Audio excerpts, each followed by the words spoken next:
the last time when we were talking about, we discussed 1857. Social reforms we were discussing. Did we start the discussion or just started?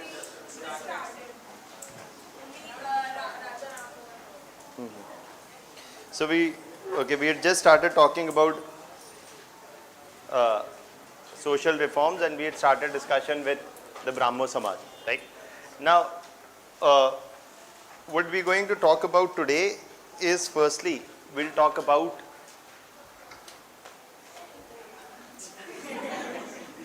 so, see, this is what happens to middle class Indians, right? When they get used to AC and they come back to middle class, they realize their limitation. Now, what we are going to do is we are going to first talk about the Brahmo Samaj and social reforms in general. So, I'll just briefly revise what we discussed in social reforms, and then we'll take it forward. In terms of social reforms, I talked about that how the Brahmo Samaj represented one of the first organizations formed in India in the direction of social reforms. Now, from a prelims point of view, it is important to remember every organization, every newspaper, or whichever issue that Ram Mohan Roy was associated with. Okay, that is pretty important from a prelims point of view. So, Brahmo Samaj was established by Ram Mohan Roy, and here we had talked about that whether it was Ram Mohan Roy or many of the other social revolutionaries of 19th century India, they were predominantly the ones who had received some part of their education in the West, and it was this Western education which played a key critical role in their reformist mindset, as they were inspired by the social and the scientific development, social, political as well as the scientific developments of the Western society. For example, you see the abolishment of slavery in the West. Okay, this represented a movement towards social equality in the Western society, something that inspired a number of these social reformers who had received Western education also. We discussed that how, when you look at, for example, the invention of Galileo or the theory of Copernicus, both of them indirectly proved what? That it is sun rather than earth which is at the center of the universe. And this went in a complete contradiction to what had been propagated by whom? The church. That it is God created life on earth, and so earth is at the center of the universe. Galileo's invention of the telescope and Copernicus' heliocentric model of the universe had demonstrated that a number of ideas propagated by the church were not necessarily true. Or, for example, you talk about the Newton's theory of gravitation, right? Why is it that apple falls to the surface of the earth? Church would say it is God's wish. At one level, everything is God's wish, right? But God's wish is equal to m1 m2 upon r square. Or the laws of gravitation is something that Newton perhaps discovered and gave a more rationalist explanation for a number of events around us. So this was something that Galileo discovered. Now, this was something that Newton propounded. When you look at diseases, why do diseases happen? Again, the church would say it is God's wish. It is a punishment for your sins, etc., etc. Right? So again, at some level, everything is God's wish. But if you look at Robert Koch, Koch gave what were known as the Koch's postulates, which pointed out that it was primarily microorganisms who, when entered the body, were responsible for causing a number of diseases. And it was not merely, and it was incorrect perhaps to say that it was because of God's wish, sins, etc., etc. So, for a number of social and scientific developments in Europe, inspired a belief in the idea of rationality. That is what the findings of Galileo, Copernicus, Newton, Koch, all of them are looking towards what? A rational explanation of the world around us. Or when you look at abolition of slavery, this is inspired by the idea of social equality. Also inspired by the idea of humanism, that all humans must be treated equally, and not that one must be treated as a commodity which can be bought and sold by the other. So humanism, or the emphasis on social equality, or the emphasis of rationality, all these ideas were coming from the West, and those who had received a significant degree of Western education were inspired by these political and social developments in the Western society. Some of them were the early founders of the Brahmo Samaj, including Ram Mohan Roy.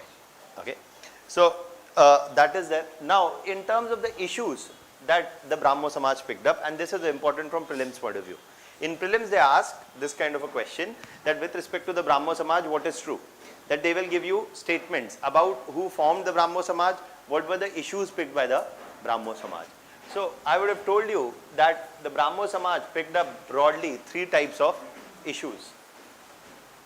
Issues related to the position of women, issues related to the issue of caste, and also apart from women and caste, they also talked about a reform of religion in general.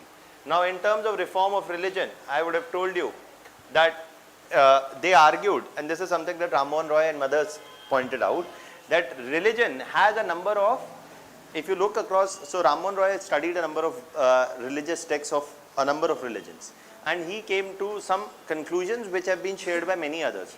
That, for example, if you look at religions, one of the things about religions is that often God or son of God or messenger of God is predominantly a male individual. We talked about this point before, right? No? Yes. So basically, if you look at some of the major religions across the world, you will find that either God himself or son of God or messenger of God. In Christianity, there is Jesus. In Islam, there is prophet. In Hinduism also, there is the Trinity of God, right? All of them are predominantly males, and all of them look like humans. Firstly, coincidence is that they all look like humans. Second coincidence is that they look like males. Okay, so this anthropomorphic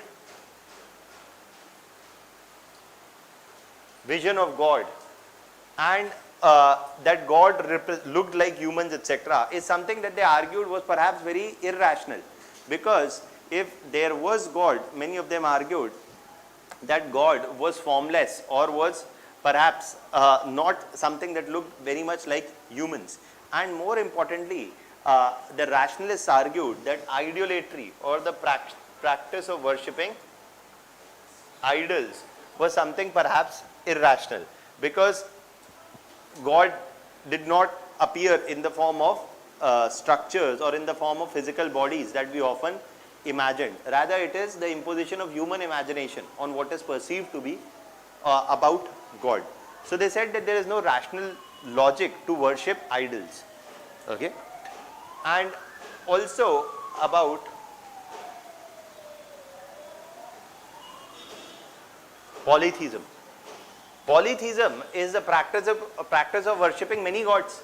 Now, if you look at many religions across the world, they are monotheist.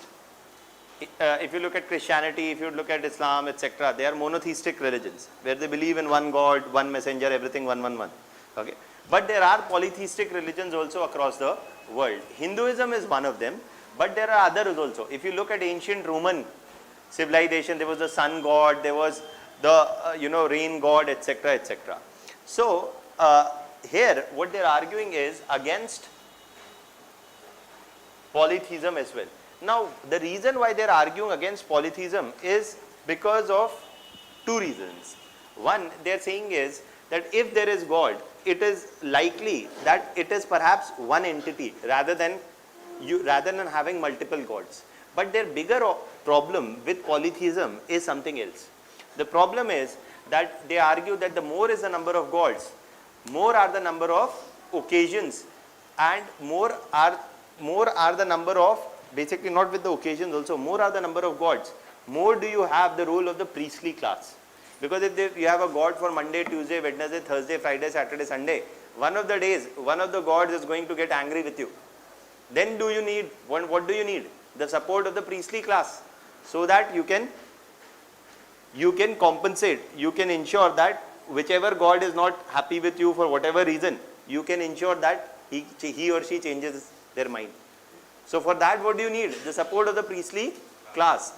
So more are the number of gods, more are the number of practices, festivals, etc., etc. And all of them propagate at some level what? The hold of the priestly class. What they are arguing is that this hold of the priestly class needs to be done away with. Okay.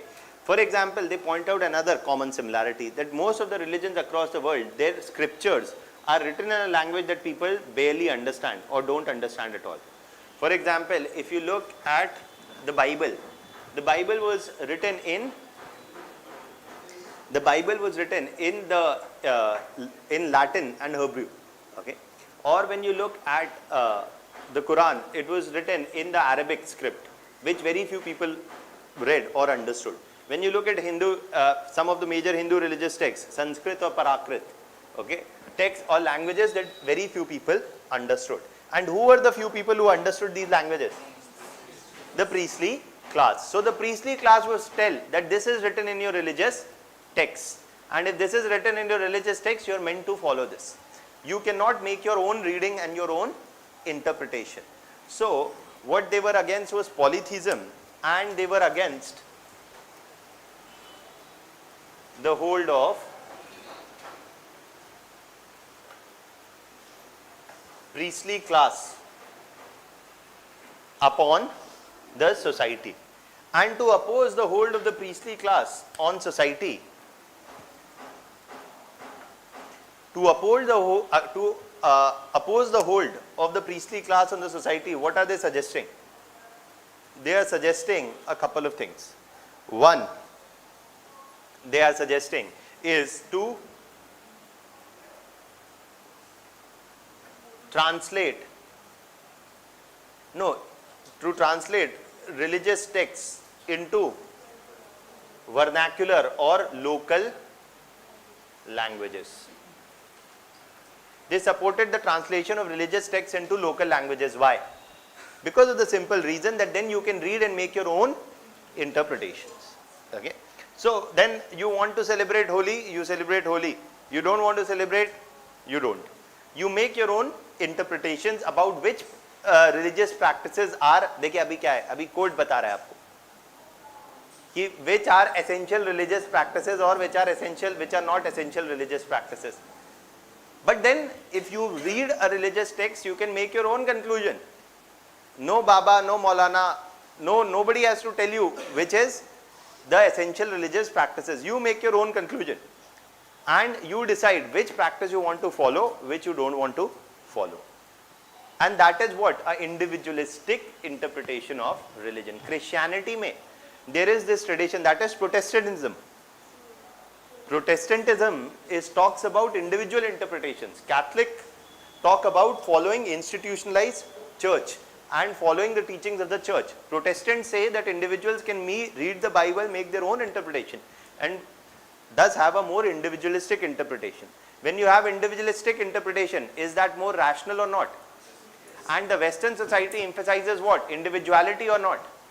Yes, right? The Western society emphasizes individuality, and it is again here that by translating texts and making their own interpretations, you are supporting individualistic interpretations of religion and their following. What is important is that nowhere is the Brahmo Samaj saying that religion must be abolished. The Brahmo Samaj was not opposed to religion. They are only arguing for reform of religion, doing away with idolatry, doing away with polytheism, and doing away with the hold of the priestly class by translating religious texts into local languages. Also, you see that apart from translating texts into local languages, there is also a support for other ideas as well. That basically involved emphasizing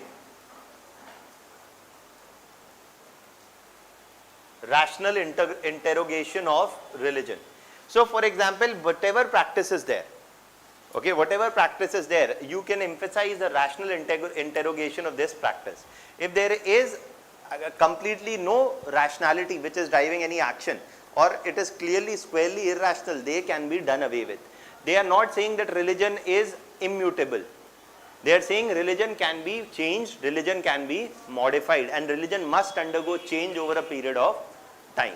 It is not that something which was necessarily happening 2000 years ago must happen today. Okay, so they are saying religion must be reformed in the light of rationality. That is what the Brahmo Samaj is saying about religion. About caste and women, we'll come to. First you write about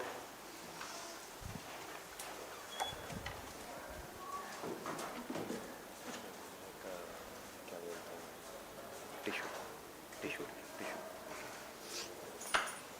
So when we talk about the Brahmo Samaj, you can write down firstly.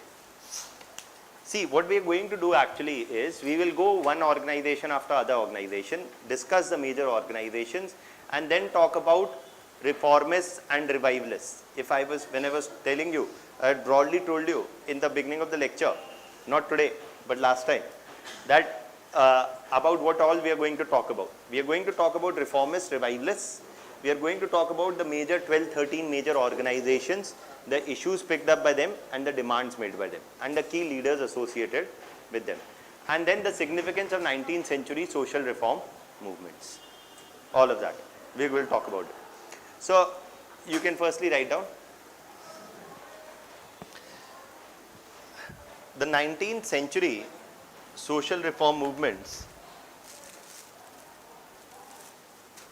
The 19th century social reform movements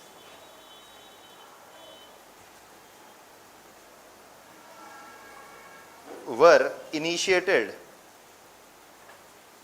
by the Brahmo Samaj, formed by Ram Mohan Roy, were initiated by the Brahmo Samaj, formed by Ram Mohan Roy in 1828.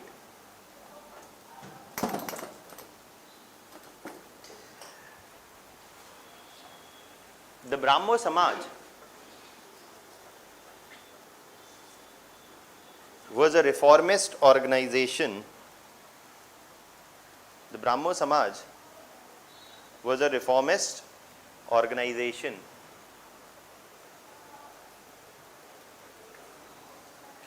which was inspired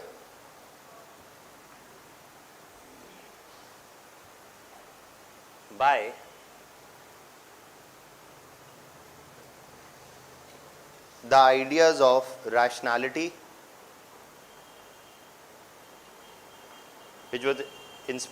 the ideas of rationality, reason,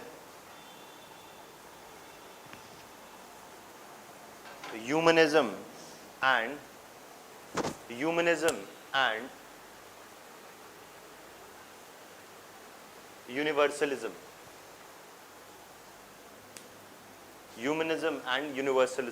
The idea of universalism is also merely an adjunct that we all are a part of one common family, and we all are a part of one common family, that we belong to the same family at the world level. For example, you see within Hinduism also, the Vedas talk about Vasudhaiva Kutumbakam, the idea that we all belong to one global family. So the Brahmo Samaj was inspired by the ideas of rationality, reason, humanism and universalism, which reflected the impact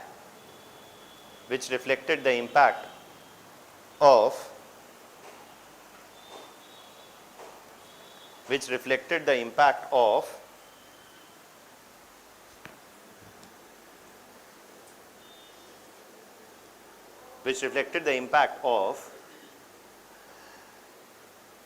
the key political, social,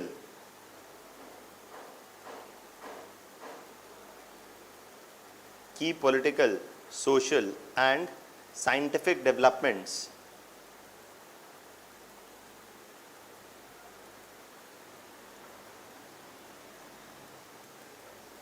of Western Europe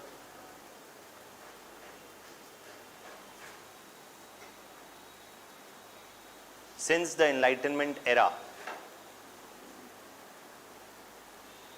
Since the Enlightenment era.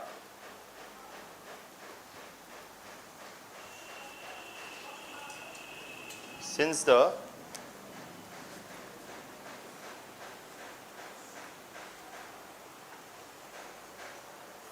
Enlightenment era.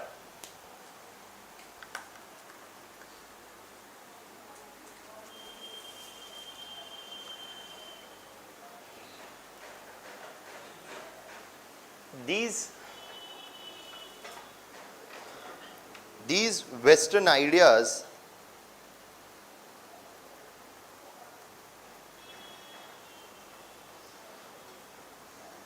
inspired Indian social reformers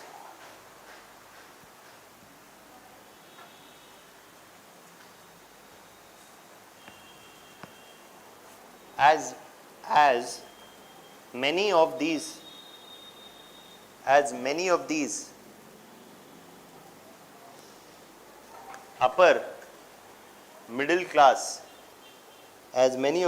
upper middle class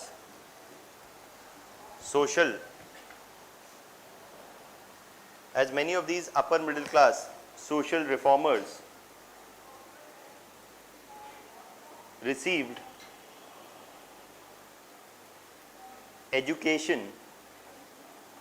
higher education in Europe.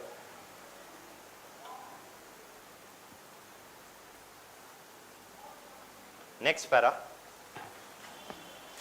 The Brahmo Samaj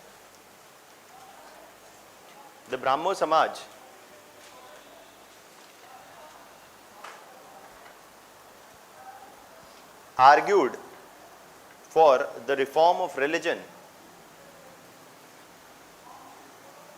The Brahmo Samaj argued for the reform of religion in the light of reason. For the reform of religion in the light of reason and supported the abolition of idolatry, B, argued against polytheism,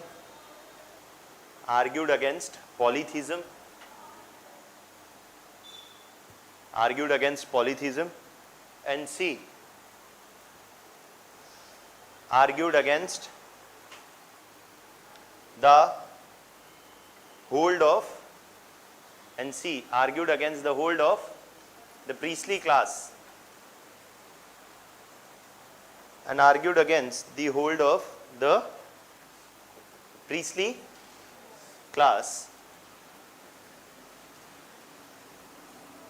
and argued against the hold of the priestly class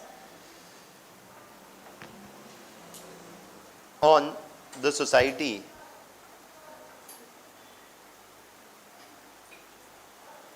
for which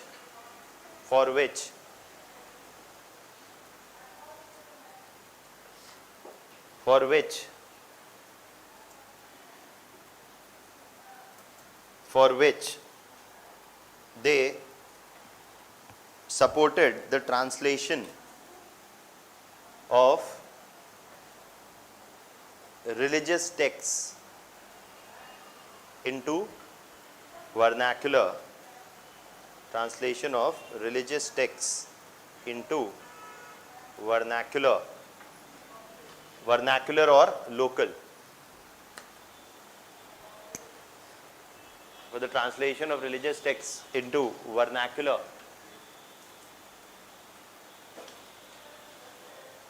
or local languages.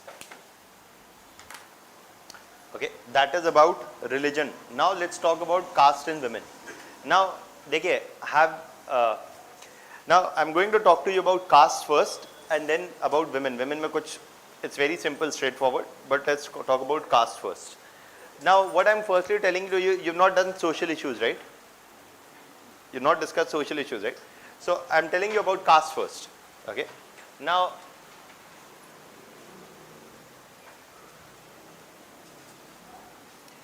before we talk about what kind of a reform they suggested in the caste system, you should first know what is the caste system.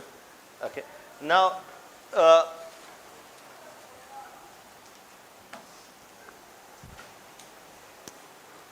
we all know that there are the four varnas, the Brahmin, Kshatriyas, Vaishya and the Shudras.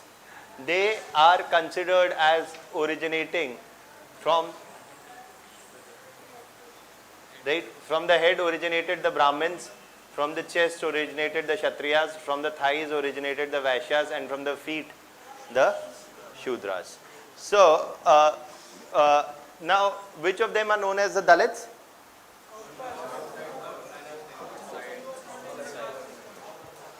So, this is what is to be emphasized very clearly, so that don't bang your head against this later, is that what you know as the Dalits or the untouchables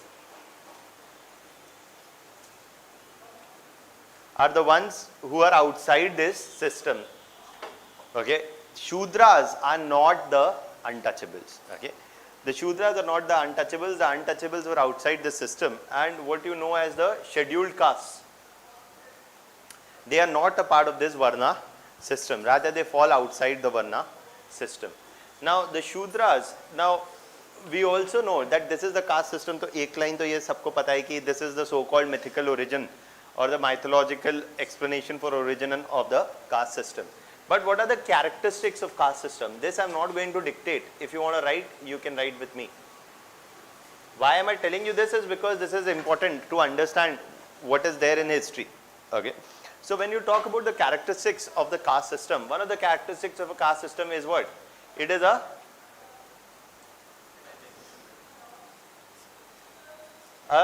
social system of what? A caste based social system of division of labor. Right? That all caste groups have specific occupations. The Brahmins are the priestly class. The Kshatriyas are the warrior class. The Vaishyas are the merchant class. Now, apart from these three, they are the specific caste groups with specific occupations. All those who perform neither the priestly, the warrior or the merchant economic activities are classified as the Shudras. The Shudras are the one which is a more heterogeneous group, and they do manual, physical labor associated with it. It is a more heterogeneous group. So for example, if you look at what? If you look at those who rear cows, right? Those who are the ones who rear cows for milk, or those who are, say, the Mali or the gardener caste, or those who are the ironsmith, or those who are the potters, Kumhar, all of them basically come under Shudras and many more, varying from region to region. They are all classified as Shudras, which are performing, what differentiates them is that they perform manual physical labor. ये तो mental labor कर रहे हैं, भगवान का ध्यान लगा रहे. They would once in a blue moon pick up arms against the outsider, and the merchants are पैसों पे ध्यान लगा रहे. Right? They would do trade. They're not doing manual physical labor. Who is doing manual physical labor?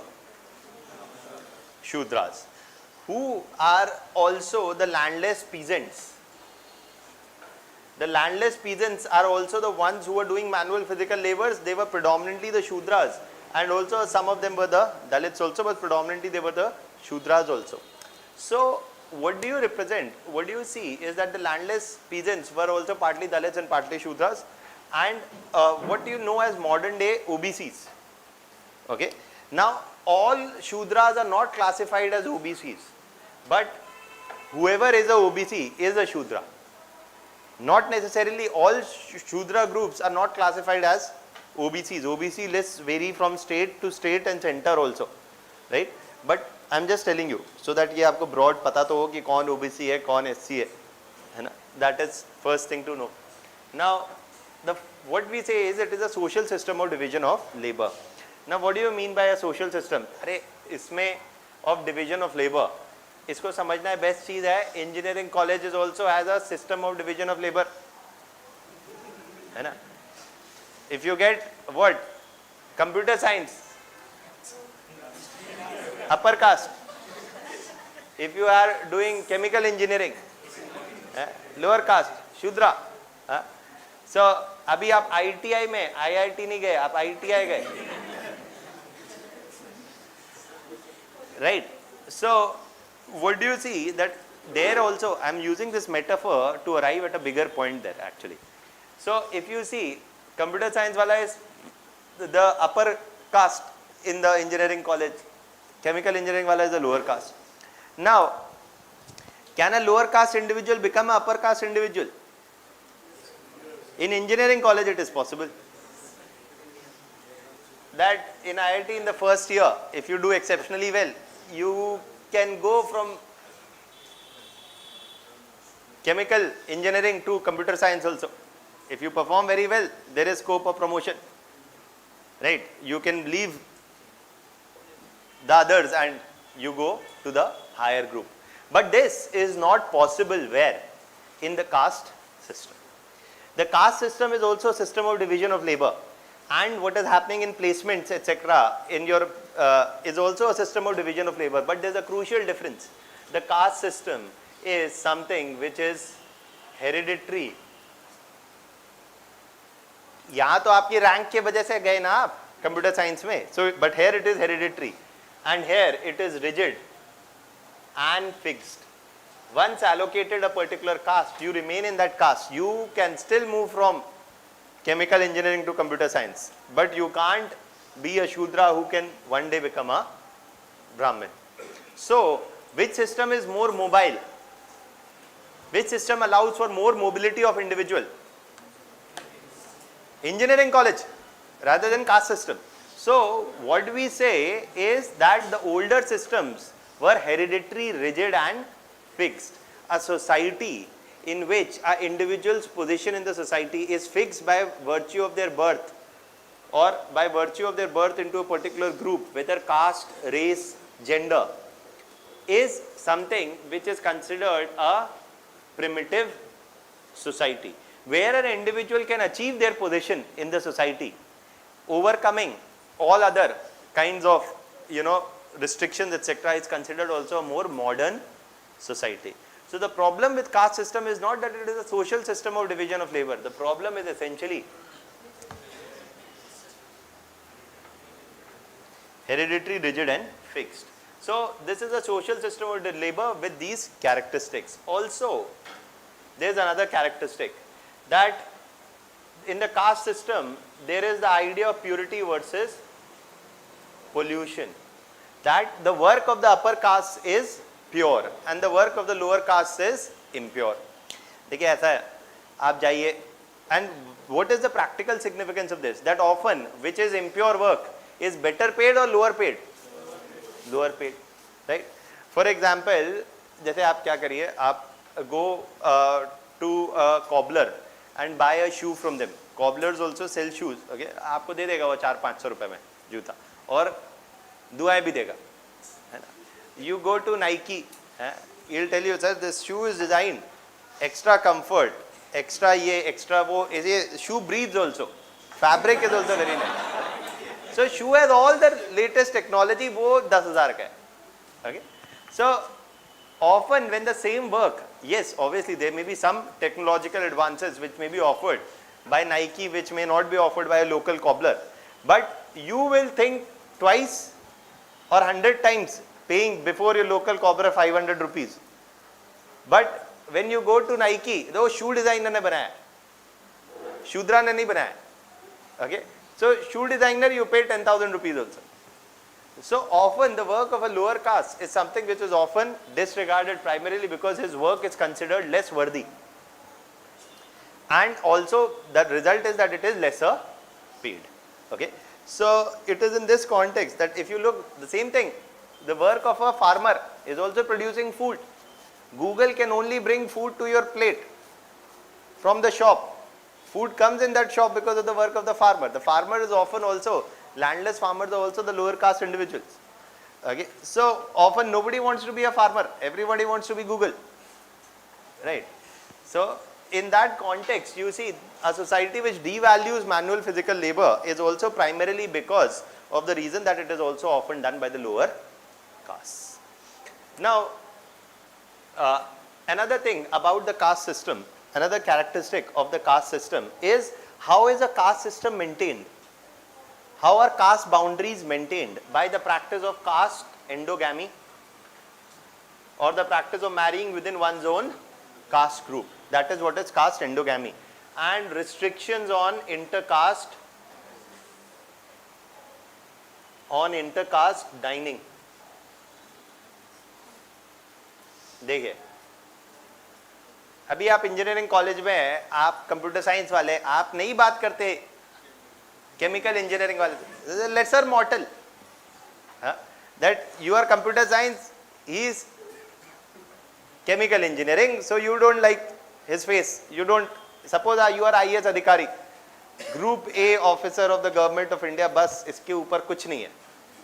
So but there is a group D officer, clerk, who is sitting next to you and having food. ऐसा कभी होता ही नहीं है. IAS के साथ बैठ के खाना खाता है, कंप्यूटर साइंस वाला कंप्यूटर साइंस के साथ खाता है, right? And chemical वाला chemical के साथ खाता है. So in that context, what do you see? What do you see? Often these are ways of maintaining identities of what? Groups, and preserving those identities also. Similarly, IAS से ही शादी करता या उससे ऊपर मिनिस्टर के बेटे से बेटी से जो भी है, right? Often people marry in a higher, everybody wants to go higher and higher, right? So often there are restrictions in caste system. Caste boundaries are maintained primarily through the practices of caste endogamy or practice of marrying within one's own caste. So these are also often practices associated with the caste system. These are some broad characteristics of the caste based society. Now what is the Brahmo Samaj saying? Brahmo Samaj is saying that what we need to do away is with the practice of untouchability. Now what is this practice of untouchability? We have not talked about this. The practice of untouchability basically says,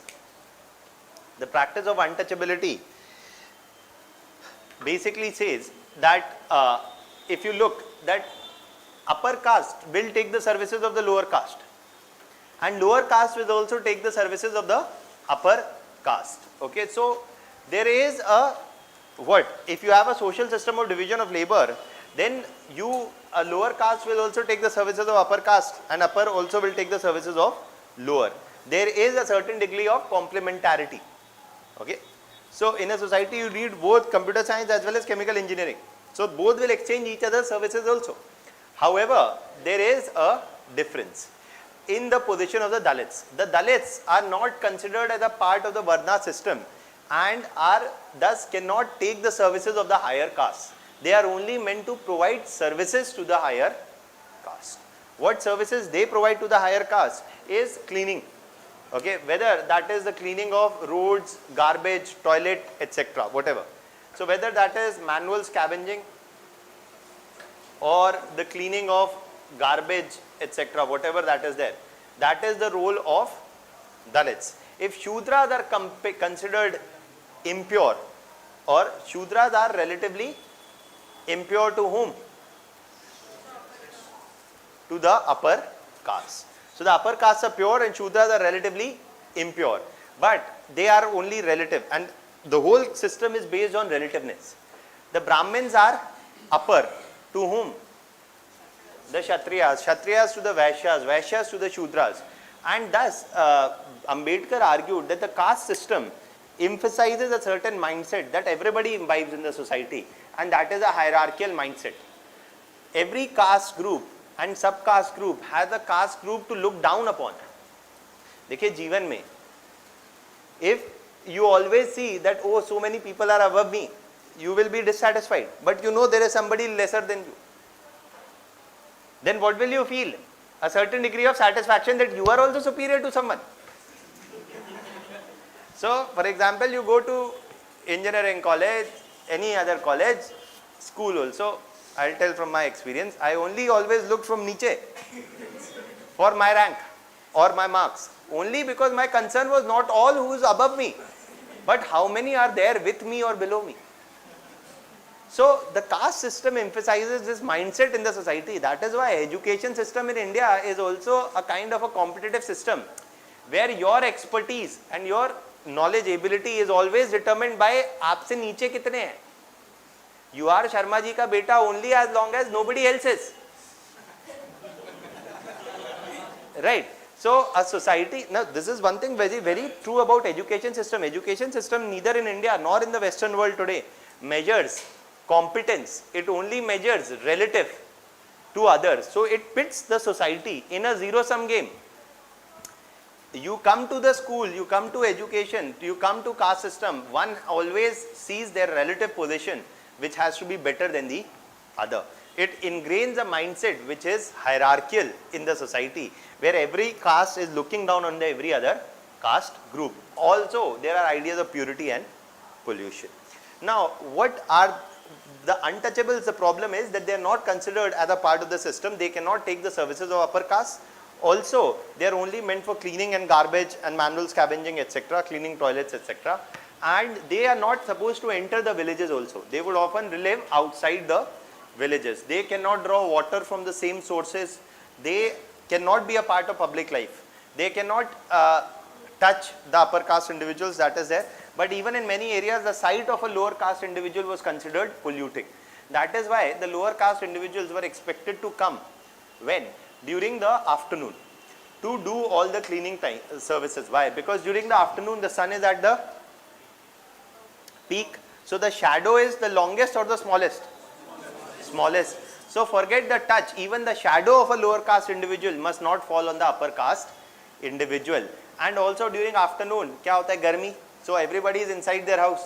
So the possibility of a upper caste individual sighting a lower caste individual or touching them or their shadow falling on them is going to be extremely less. So that the lower castes which are polluting, the untouchables do not pollute the upper caste. So that is the untouchables suffered the worst of the exploitation. So what the Brahmo Samaj, why I am telling this whole story is because of a reason. That the Brahmo Samaj is talking not about the abolition of caste system. It is talking about the reform of caste system and saying that untouchability must be abolished. Whereas the rest of the system can largely stay. They are not talking about the abolition of caste system in totality. They are only talking about the abolition of untouchability and saying that the caste system can be reformed. But if you understand the whole system now, you see that untouchability is only a part of the problem, not the whole problem in general.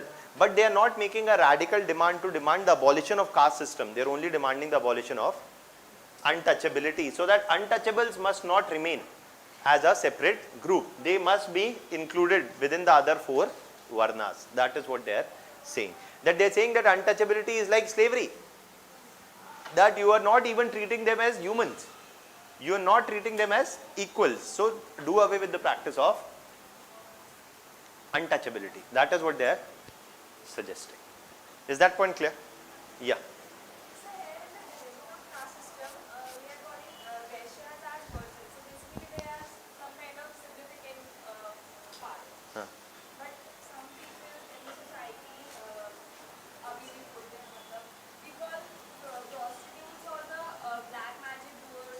No, that is another, that has got nothing to do with this here. Here Vaishyas are referred to as the merchants, which have got nothing to do with other social taboos or issues related to prostitution. That is a alag but that has got nothing to do with the caste system. That is that is there, but that has got nothing to do with the caste system. That is there. Anything else? Just a second.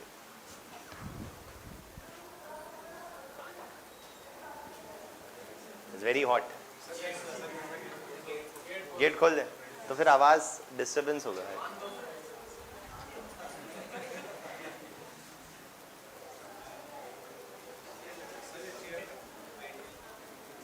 Gate खोल सकते हैं क्या? हाँ? तो वो basically ventilation हो जाएगा. हाँ विंडो. स्टूडेंट बोलते हैं मैं क्लास कैंसिल करता हूँ, बैठ नहीं पाता. Patience patience. क्या आप बैठ नहीं पा रहे हैं? नहीं हो पा रहा है. अच्छा एक सेकेंड, पहले आप ये लिखिए जो मैंने पढ़ा. इतनी मुश्किल से पढ़ा है, पहले इसको लिखिए, बाकी बात. ये तो लिख लीजिए, फिर विल डिसाइड. 5 मिनट. इतनी मुश्किल से पढ़ाया मैंने, फिर रिपीट करना पड़ेगा. प्लीज लिखिए. Please right.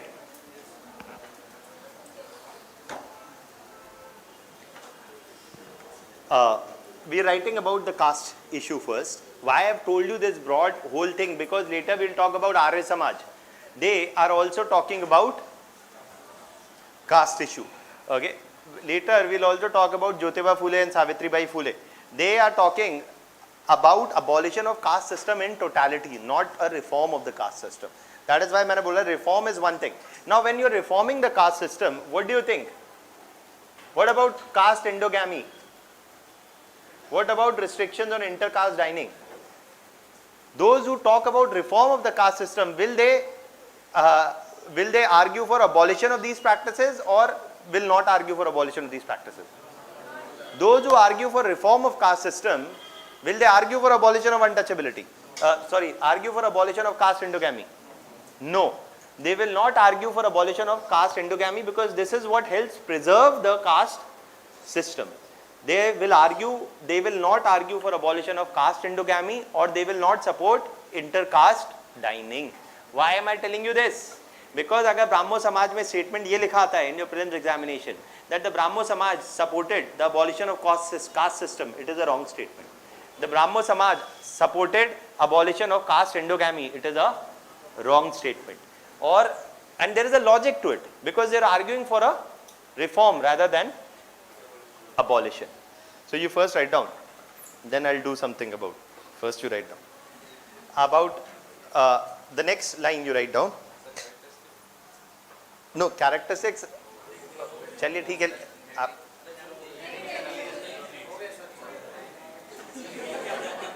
अच्छा लिखिए. Please write down first. The caste, the Brahmo Samaj argued for a reform of, the Brahmo Samaj argued for a reform of caste system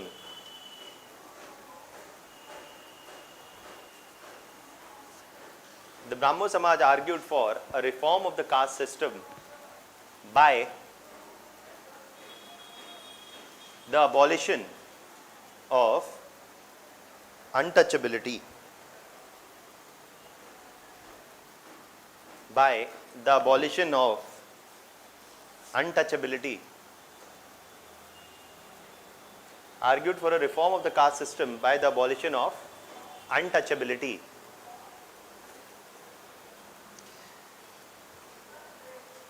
Even as they argued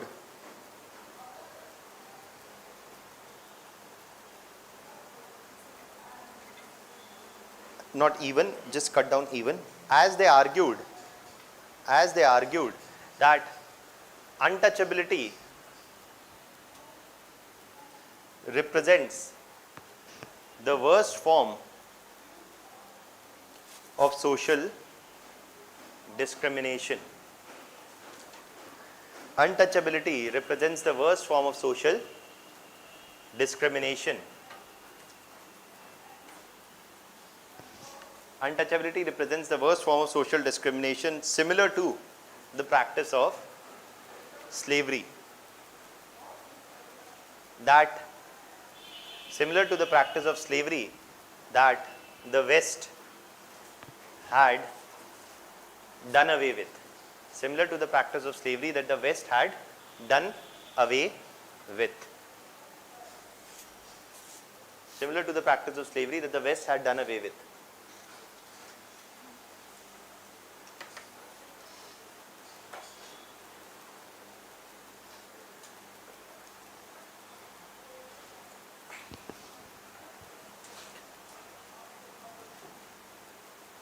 Next you write, similar to the practice of slavery that the West had done away with.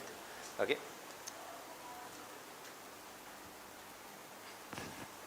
The abolition of untouchability and the reform of caste system, the abolition of untouchability and the reform of caste system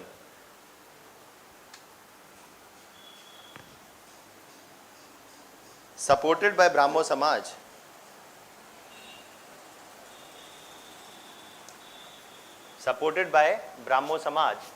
did not translate into an explicit support for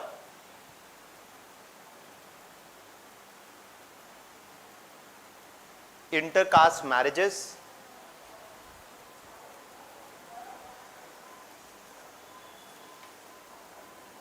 or intercaste dining.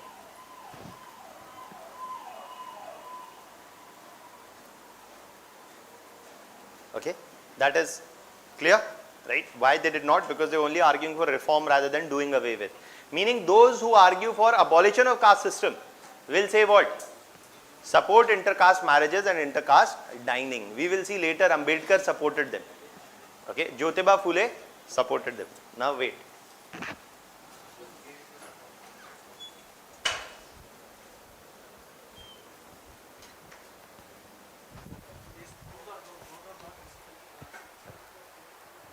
Last question. Done.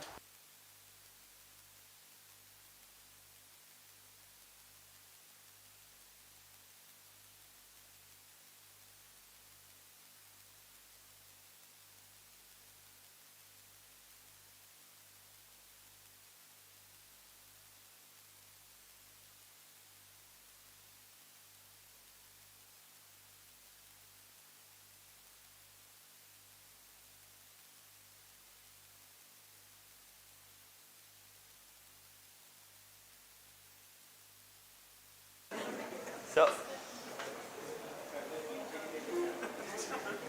okay. So basically, this is something. Now, देखिए अभी अब हाथ पैर जो हिलाना है शांत होके हिलाइए, है ना? So the next thing that we're talking about is the reform with respect to the position of women. Yeah.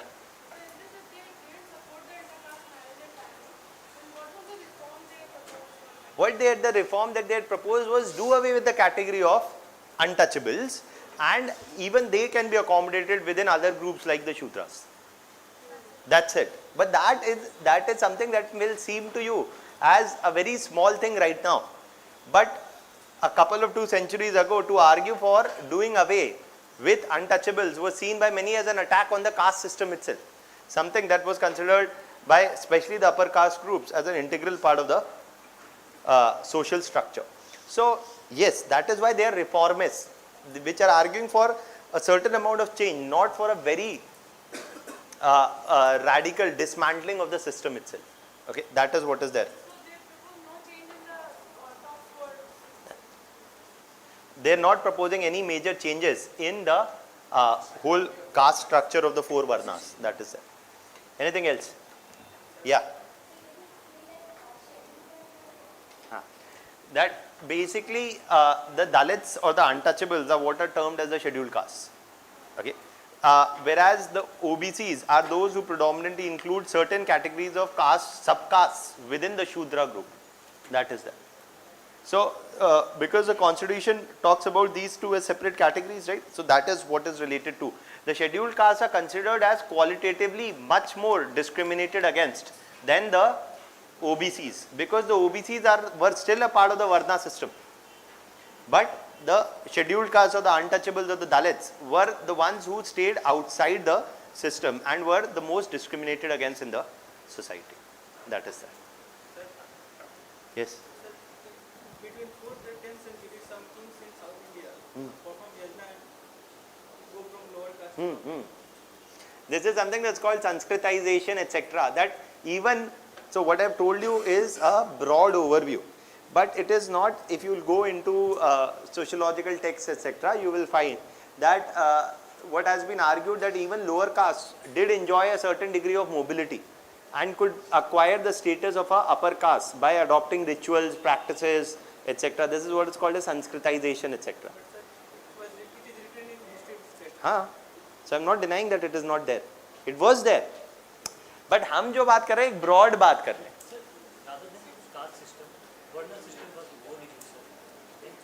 Abhi, when you will study social issues, you will study what is also the broad difference between varnas, caste, Sanskritization, westernization, what is the certain amount of social mobility allowed within the caste system also.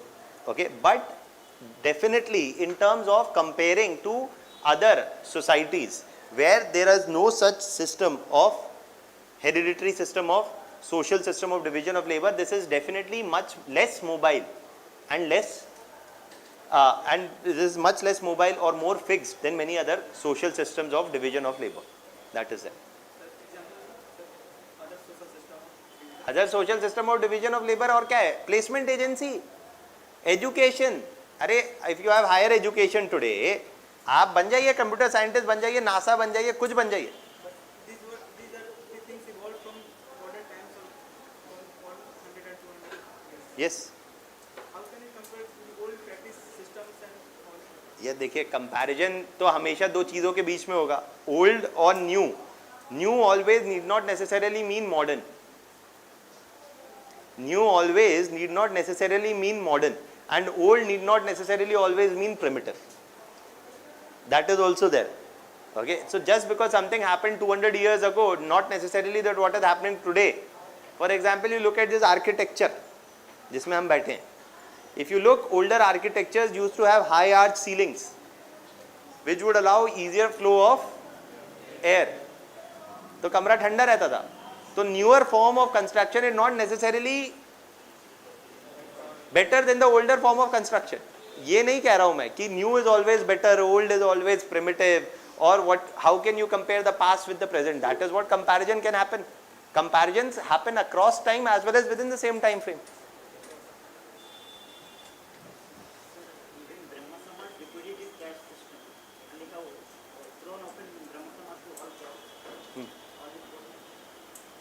So Brahmo Samaj, देखिए Brahmo Samaj and I'll be talk about other groups within Brahmo Samaj also. Adi Brahmo Samaj, Sadharan Brahmo Samaj, will come to. There are other divisions within Brahmo Samaj also.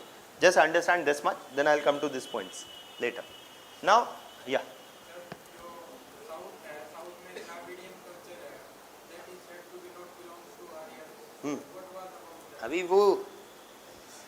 अभी बहुत चीज़ों पे आएंगे, आर्य समाज पे आएंगे, ज्योतिबा फुले पे आएंगे. Jyotiba Phule talks about the Aryan theory of invasion of caste, etc. We'll come to that later. The other one that we are talking about, any other doubts? Apart from these two is the role of women. Apart from the other two is the position or social reform with respect to the position of women. Here, basically, ये बहुत ही simple है, इसमें कुछ नहीं है. That ultimately they are supporting what? The abolition of, firstly, sati. Ram Mohan Roy supported the abolition of sati primarily because he was very young when his elder brother died. In 1811, his elder brother died and Ram Mohan Roy's elder brother's wife committed sati.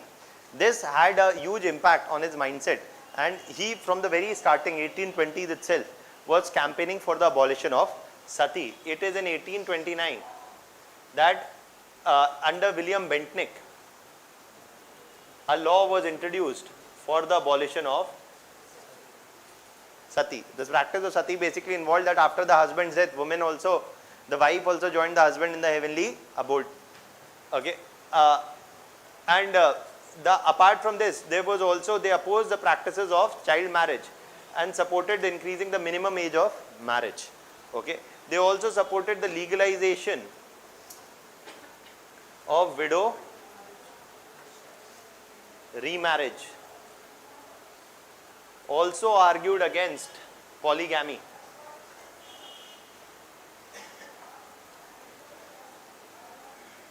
Now, just understand this, that all these issues are interrelated. Also, they were supporters of women education. They supported women education. See, one of the things was that often child marriage was very common. Women were often married off at a very young age, just about when they attained puberty. At an age of 9 years, 10 years, 11 years, 12 years, around that age, women were often married off across. And a 10-year-old woman, it was not uncommon for a 10-year-old to get married to a 20-year-old or a 25-year-old. The average life expectancy in India during 1830s and 40s was around 40 years or so. So by the time the husband reached 40, the woman was 25. And when husband reached 40, then he went to heaven. Women also had two options, either to join them in heaven or remain widow for their entire lives. The practice of sati was more prevalent in the upper castes, okay, not in the lower caste groups. And the practice of sati, so the problem was that child marriage, and so when a woman, by the time she became 25, she could either commit sati or she could remain a widow for the rest of her life. So that is why they supported legalization of widow remarriage also. And they supported women education also. Okay. Now, there are some individuals like Vishnu Shastri Pandit. He formed the Widow Remarriage Association in 1856. Ishwar Chandra Vidyasagar. He also supported women education and widow remarriage. And the British government introduced a law in 1856 for legalization of widow remarriage. Introduced a law in 1856 for legalization of widow remarriage. Clear? So, these are some of the things. Now, let me just emphasize one more idea here. Whatever social reforms the Brahmo Samaj introduced, the Brahmo Samaj never gave public speeches. The Brahmo Samaj never gave public speeches arguing that all these changes must be brought about position of women or within the caste system or within religion. Because what would happen then? Brahmo Samaj would also join heavenly abode. The Brahmo Samaj never dared to go out and reach out to the masses by talking to them directly, by giving public speeches. ऐसे देख लीजिए, whichever Baba that you can think of today says anything about these issues. For example, if you look about there are many religious people in India today that have assumed a position of prominence. How many of them openly support intercaste marriages? How many of them openly support the abolition of dowry? How many of them openly support the abolition of female feticide? Very few, okay, or none. So, देखिए, जब ये लोग आज नहीं बोल सकते, तो उनके लिए तब बोलना तो बहुत ही, it was difficult. Also, just one more thing. Also, they supported the abolition of female infanticide.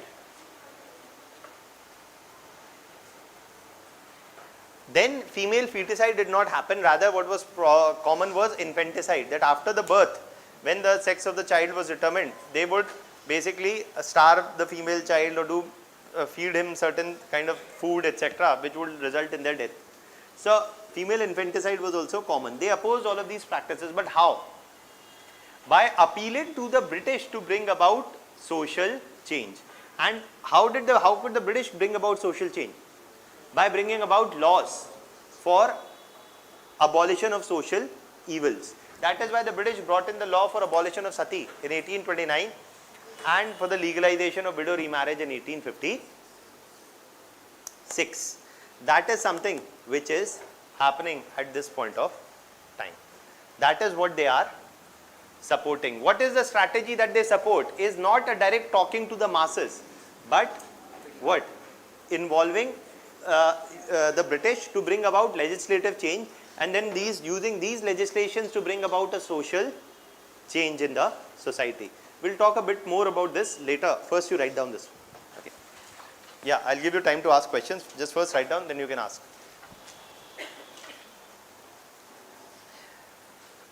The next para, the Brahmo Samaj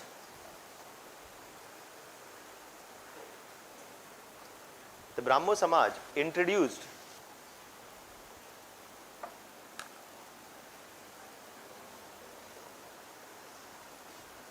a series of the Brahmo Samaj undertook, not introduced, the Brahmo Samaj undertook a series of steps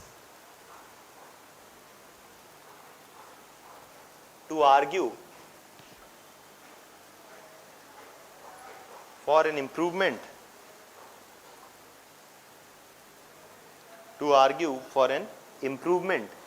in the position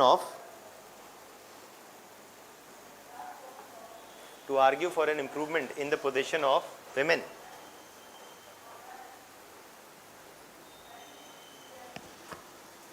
In society, such as A. They demanded the abolition of sati. Such as A. They demanded the abolition of sati, for which a law was introduced in 1829. B. They supported the abolition of child marriage and legalization of widow remarriage.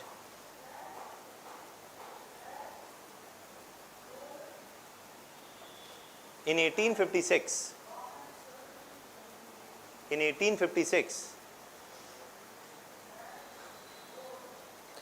a law for legalization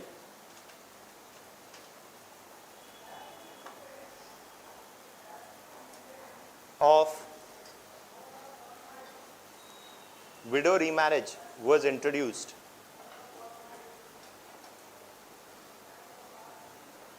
C. They argued against female infanticide, against polygamy, infanticide.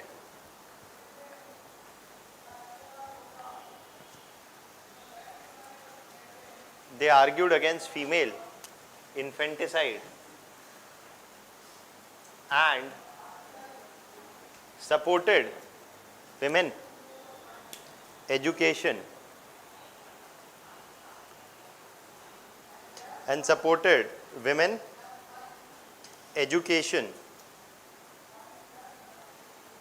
as well.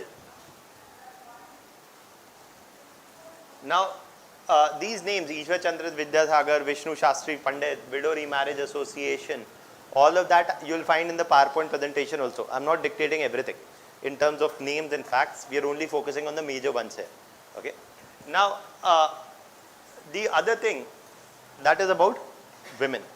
Now, this is partly about the Brahmo Samaj. Lekin, aapke prelims exam mein, one of the things that you should remember was also the issues that the Brahmo Samaj did not necessarily pick up. Okay. These are the issues what? Related to what? Promotion of intercaste marriages, etc. And I'll come to a bit more of them in a minute. But two other organizations. After the death of Ram Mohan Roy, you see that the Brahmo Samaj was led first by Devendranath Tagore and then by Keshav Chandra Sen. Now,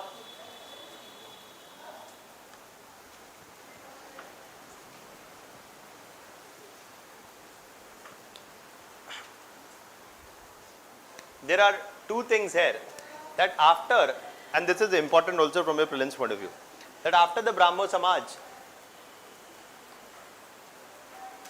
the Brahmo Samaj after the death of Ram Mohan Roy basically was split into two broad groups. Okay, one were those who, firstly after Ram Mohan Roy, it was Devendranath Tagore. Devendranath Tagore was the grandfather of Rabindranath Tagore. Okay, so they come from the long line of Tagores, who were one of the influential, relatively wealthy and educated sections of the Bengali society. The Brahmo Samaj was also an organization primarily centered in and around Bengal. Okay, so Devendranath Tagore is predominantly a member of what? Of the Bengali society, and the Brahmo Samaj also is centered in and around Bengal and Bihar to begin with. Primarily in urban areas. Okay, that is also something there. Now, it is Devendranath Tagore who is largely keeping Brahmo Samaj along its pre-established lines. But later you see that Keshav Chandra Sen argued for a more radical turn for the Brahmo Samaj, where he is going ahead and arguing what? That he is going ahead and arguing that the caste system must be done away with. The caste system must be abolished, and he supported inter-caste marriages and inter-caste marriages as well as dining. Okay, so he is arguing not for a reform of the caste system but for a total abolition of the caste system. So this is something, and also supported inter-caste dining, etc. Now this is something that is unacceptable to Devendranath Tagore and many associated with them, and this is what leads to a split in the Brahmo Samaj, where Devendranath Tagore and their followers basically term themselves as what are called as the Adi, or the original. Adi means original. Okay, Adivasi, original inhabitants of the land. So Adi Brahmo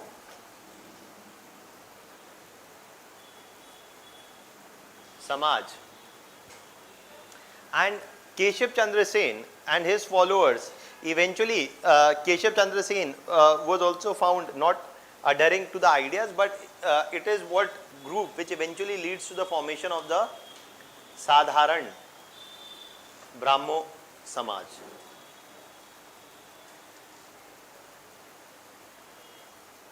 The Adi Brahmo Samaj and the Sadharan Brahmo Samaj. Okay, this is something that they are talking about. Now, why am I telling you this? Prelims में आपको इतना पता होना चाहिए. Okay, about what are the issues. Now, just a few more things.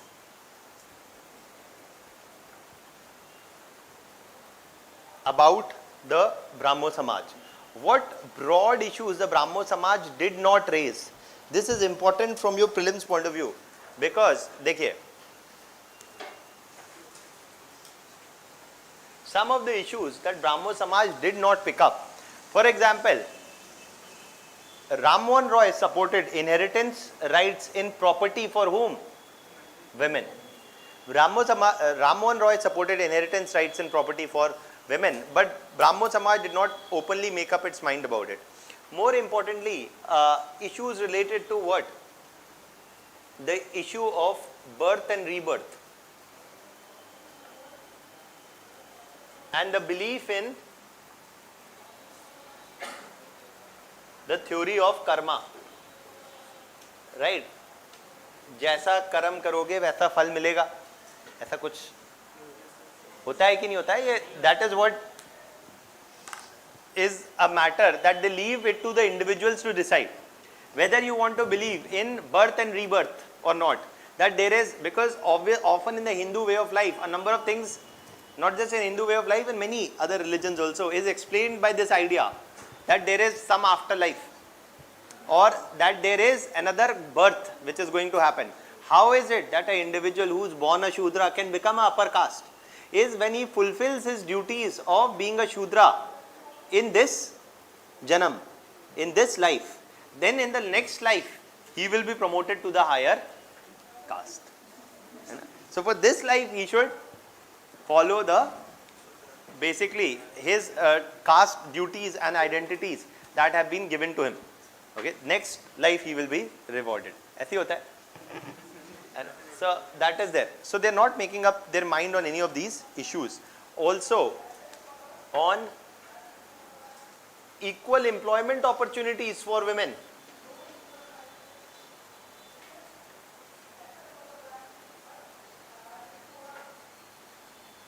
Equal employment opportunities for women. They are not talking about anything significant about equal employment opportunities for women also. That women must get the equal right to work or equal wages. ऐसा कुछ the Brahmo Samaj is not picking up.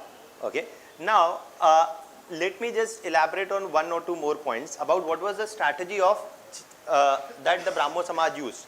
That I told you was a top-down strategy of legislative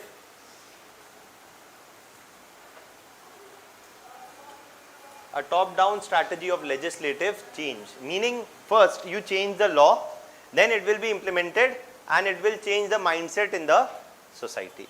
Now ये मैं इसलिए बता रहा हूँ because this is something that you can use in other places also. Suppose you're writing, you've done ethics,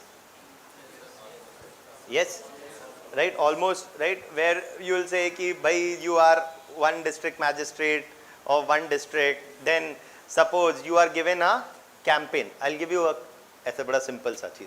Suppose you are district magistrate, you have to implement a program for what? आजकल चल रहा है total sanitation और बेटी बचाओ बेटी पढ़ाओ,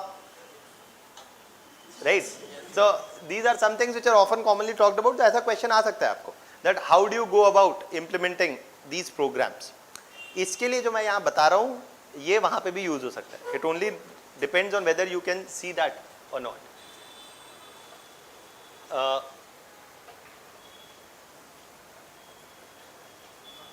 देखिए, any social change we say happens when there is a certain amount of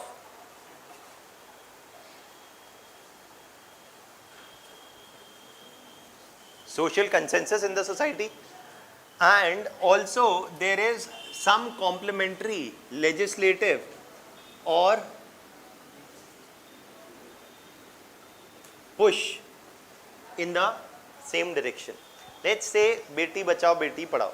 Okay, so basically you say that it is primarily about what? Female, it is primarily about improving child sex ratio, improving women's access to education, tackling sex selective abortions, etc., etc., right? So this is something that is about this is what is the social change which is desired. How do you bring that about? You currently have a law. Which is that law? The PCPNDT Act 1993, then later amended 2003. Okay, the PCPNDT Act is a law which bans sex selective abortions and sex determination, right? So you have a law which basically proposes punishment for everybody who is undergoing as well as who is doing. So that is a law which aims to tackle this problem of sex selective abortions. But you also have a campaign. Which is that campaign? The Beti Bachao Beti Padhao, right? Campaign. Now this is only a part of the solution. See, for example, we say that for implementing any law, there must be a certain degree of social consensus. For implementing any law, there must be a certain degree of social consensus about the desirability of the law in the first place. If there is not, whatever law may be passed by the parliament, it will never be implemented effectively. देखिए बड़ी simple सी बात है, red light है. Any law, ये criminal theory का basic फंडा है, that any law for its efficient implementation requires a certain degree of consensus in the society. अगर वो नहीं है तो social change will never happen, whatever law you may bring. For example, suppose you dear Delhi में बड़ा common, you're standing at red light.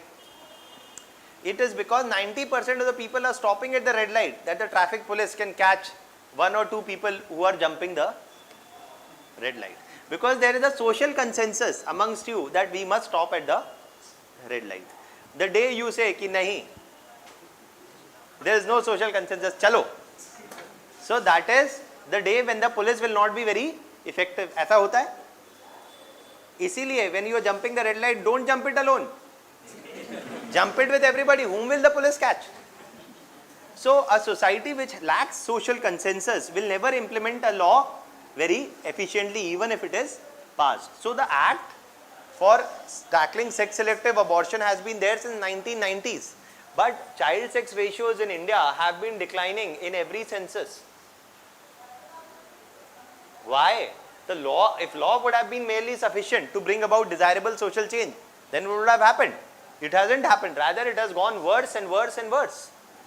So that is primarily shows what? That laws have limited utility unless there is social consensus. So Beti Bachao Beti Padhao is about shackling or doing away with patriarchal ideas which devalue the female child, educate the female child and treat them as equals to the male child. As that will change what? Mindset. If mindset changes and a consensus emerges that female child are as valuable as the male child, then it will automatically decrease the number of people who resort to sex selective abortions, and it will become easier and efficient to implement the law also. That is why when you bring focus on bringing about social change, you focus on building social consensus to bring about a change. That is what is called as a bottom-up strategy. When you firstly aim on changing the law and hope that this will bring about a change in the mindset, this is called as a top-down strategy. One is a bottom-up strategy and the other is a top-down strategy. Which is better? It is a futile discussion. Suppose you're writing a case study on that, say on sex selective abortion, you should say that we should want both and bring both of them together rather than saying that we'll use only one or the other. That is why, is legislative change important? Yes. But is it sufficient? No. Why did I tell you all of this story? Is because the Brahmo Samaj is doing what? The Brahmo Samaj is doing top down.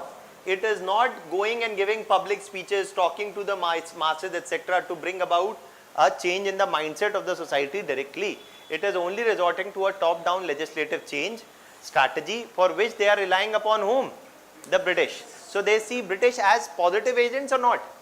Yes, they see British as positive agents of that would be useful in bringing about desirable social change. That is there. Okay. If you read Bandyopadhyay only writes that the Brahmo Samaj relied upon a top-down strategy to bring about social change and thus was of limited utility. He is assuming कि आपको पता है top down क्या है, bottom up क्या है, bottom up के क्या फायदे हैं, top down के क्या फायदे हैं, and how top down is necessary but definitely not at all sufficient. So, do you think that the Brahmo Samaj was very effective? देखिए, there is a law today, now there is section 377 has been struck down and decriminalization of homosexuality, saying that it is now legal for you for having same sex relationships etc. अपने घर में जाइए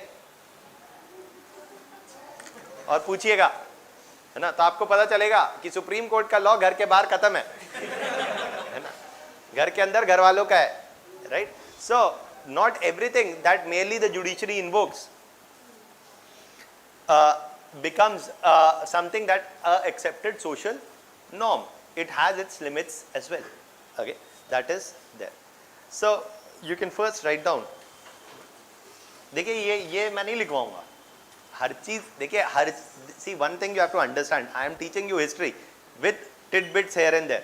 Okay, I can't be dictating all the tidbits. Otherwise वो class सिर्फ history की नहीं लगेगा, ज्ञान की class है. So we are predominantly limiting ourselves to writing about history, though I am telling you other points as well. So you can first write down about this. The Brahmo Samaj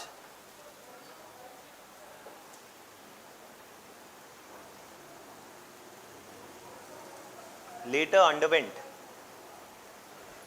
the Brahmo Samaj later underwent divisions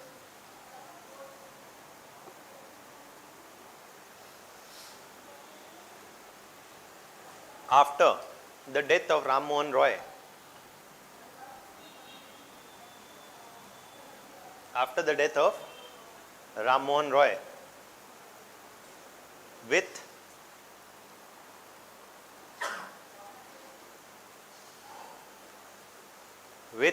Devendranath Tagore,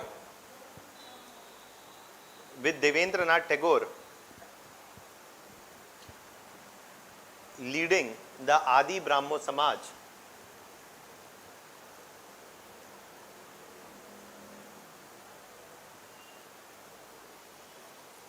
which was relatively conservative,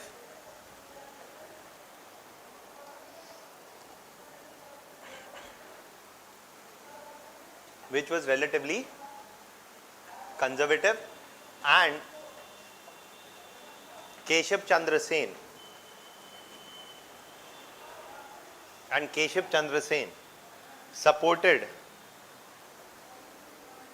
a more radical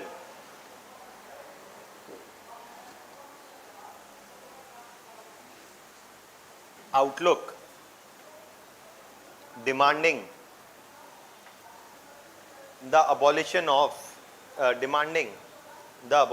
caste system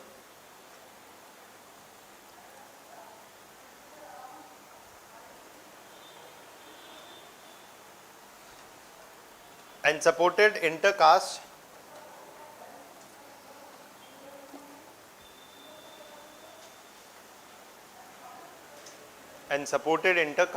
marriages and intercaste dining.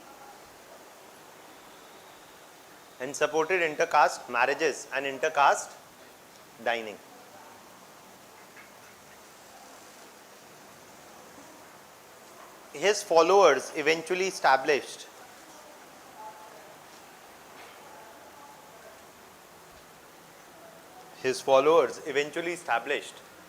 the Sadharan Brahmo Samaj.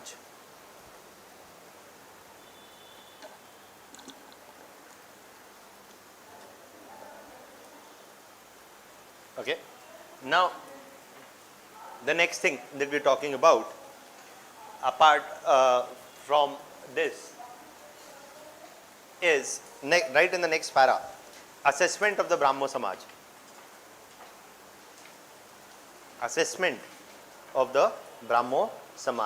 What we are trying to answer is how effective was the Brahmo Samaj.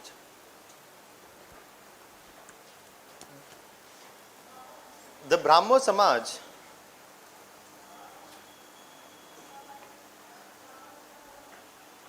predominantly enjoyed a base amongst urban, educated,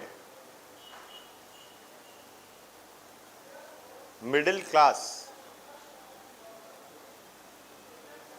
of the Bengali society.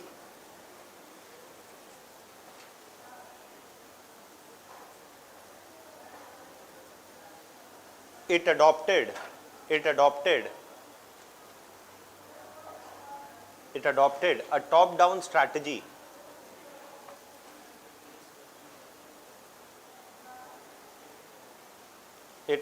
a top-down strategy of arguing for a desirable social It argued for adopting a top-down strategy of desirable social change.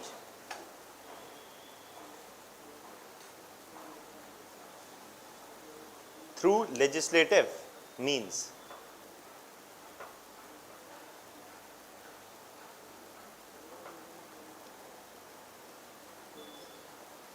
They looked upon the British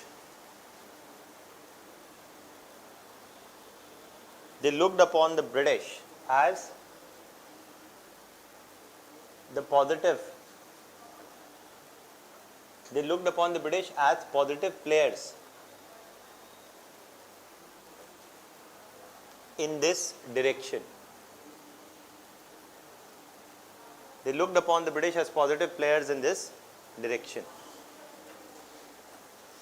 However,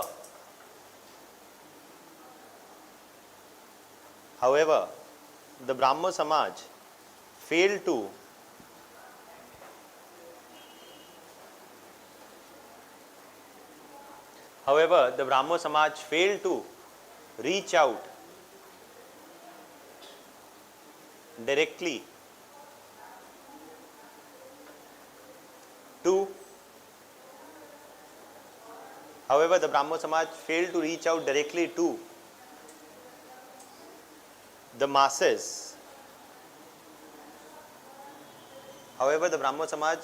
reach out directly to the masses. And thus lagged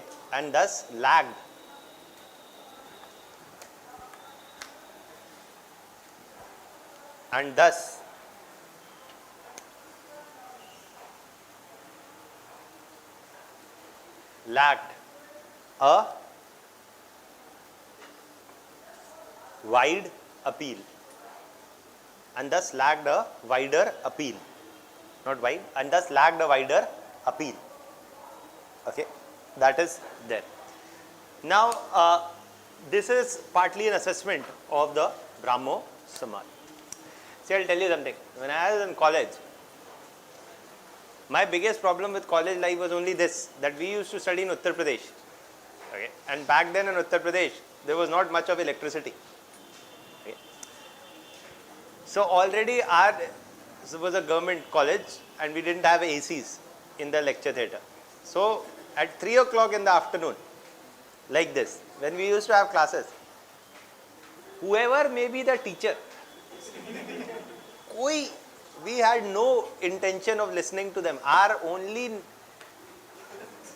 focus was on the clock. Ki kab khatam ho, and we get the attendance and we go. 8 o'clock class also, we were like this only, because 8 o'clock the focus was only to reach the class. Breakfast is there in the back.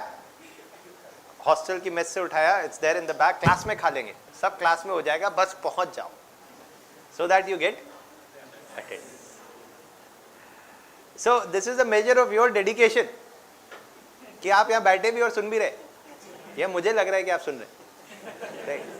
So I can only empathize with you. I have never sweated in my life as much as I have sweated in the last 1 hour.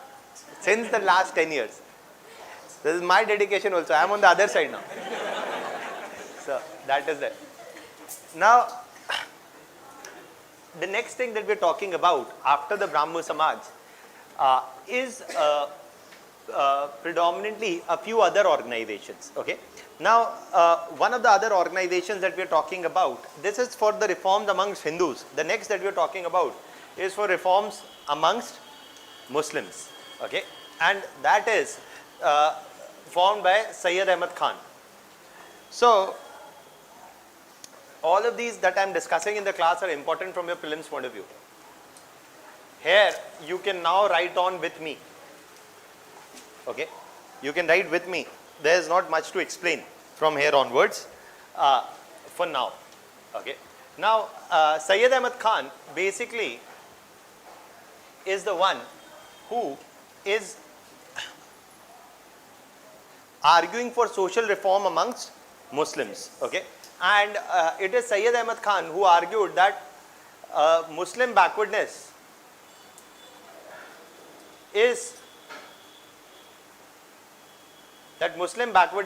was due to lack of access to education and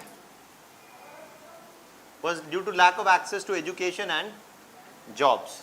And if Muslim backwardness had to be addressed, they must be granted access to education and jobs. It is in this context that he supported and he established what was called as the Mohammedan Anglo-Oriental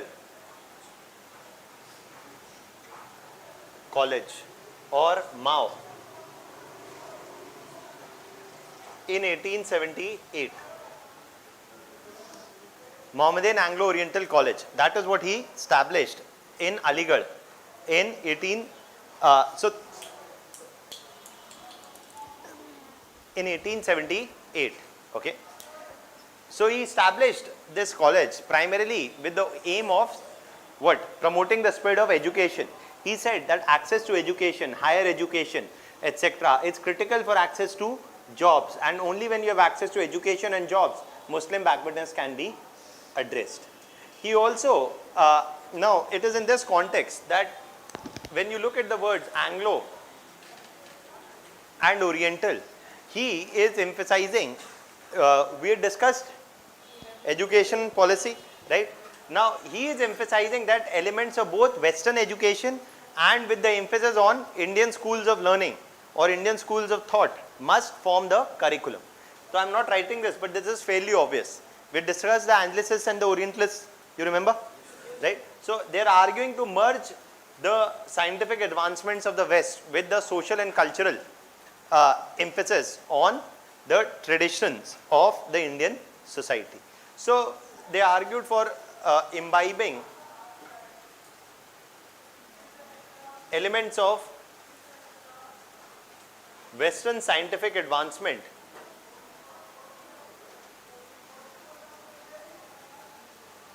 with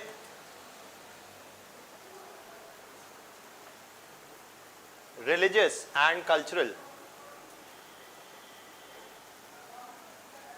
foundation from Indian traditions.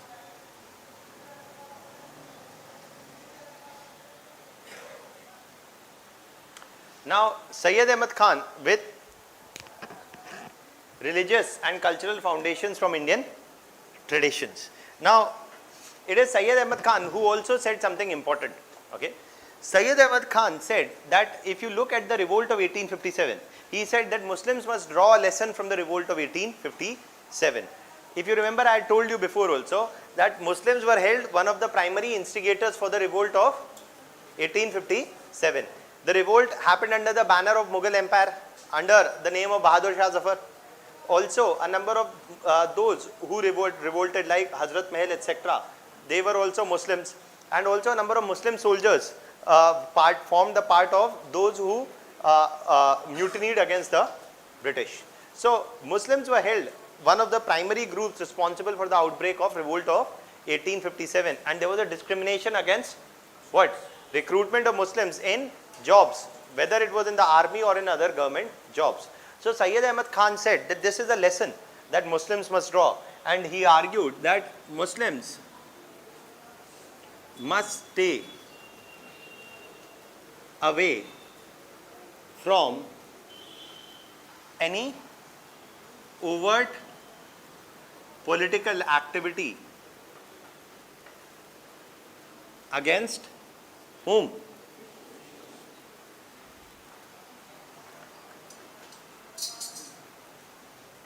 Must stay away from any overt political activity against the British. Okay, because the last time they did, they faced discrimination, and that discrimination has adversely affected their access to education and jobs and made them backward. Okay, so he's saying that stay away from any political activities against the British. So is Syed Ahmad Khan going to be supportive of involvement of Muslims in Congress? No. So that's what I'm saying. That is not the case. But at the same point of time, Syed Ahmad Khan was also an individual who was supportive of Hindu-Muslim unity. Now his caution to Muslims to stay away from any political activity against the Congress was dictated by the fact that he appealed what? He appealed that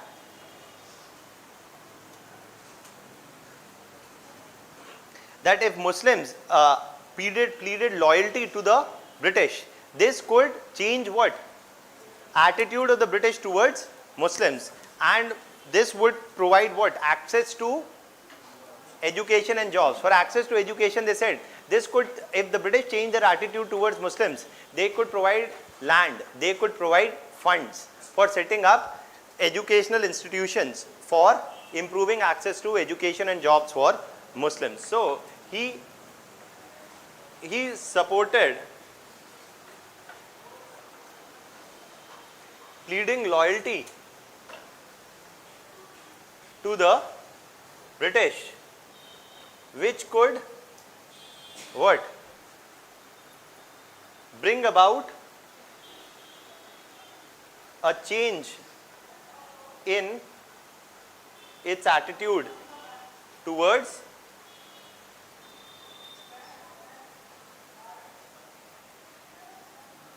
Muslims. Now, this does not mean that Sayyid Ahmad Khan was a communal individual or something, that he was not a supporter of Hindu-Muslim unity. And if you see, there was a recent RSS conclave, 3 days international conclave called by the RSS. And when the chief of RSS, Bhagwat, himself says that Sayyid Ahmad Khan was a strong supporter of Hindu-Muslim unity, so there is no other doubt. Abhi to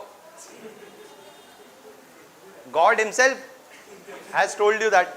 So in that context, what you see is that Sayyid Ahmad Khan was a proponent, and this is where he quotes, Bhagwat also quoted Sayyid Ahmad Khan to say that he attended a meeting of the Arya Samaj in the 1880s, and he says that there is no difference between Hindus and Muslims except in the way they pray. We are all the people from the same culture, the same land, speaking the same language, etc. There is nothing much more difference amongst Hindus and Muslims apart from the fact that both pray in a different fashion. That's it. And he also said that Hindus and Muslims are two eyes of the beautiful bride of what is called as India. So in that context, basically he is a supporter. Abhi aapko beautiful bride ka analogy उन्होंने बोला तो अभी मैं क्या बोलूं, right? So it is in this context he was a strong proponent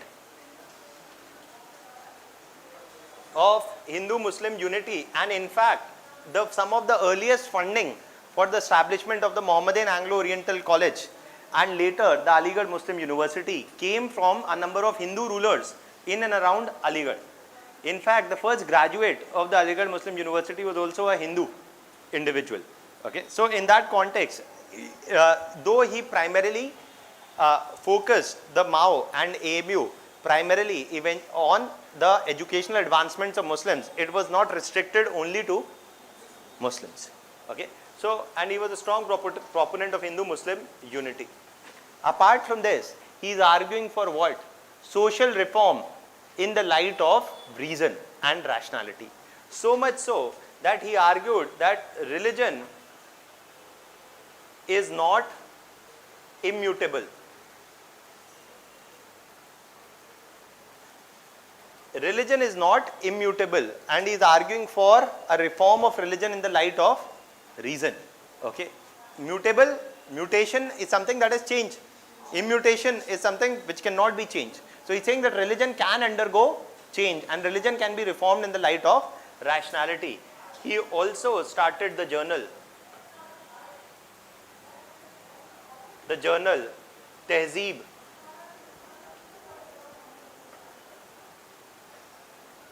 ul Akhlaq. This journal was started by him in the 1870s, and it focused on spreading the ideas of scientific inquiry.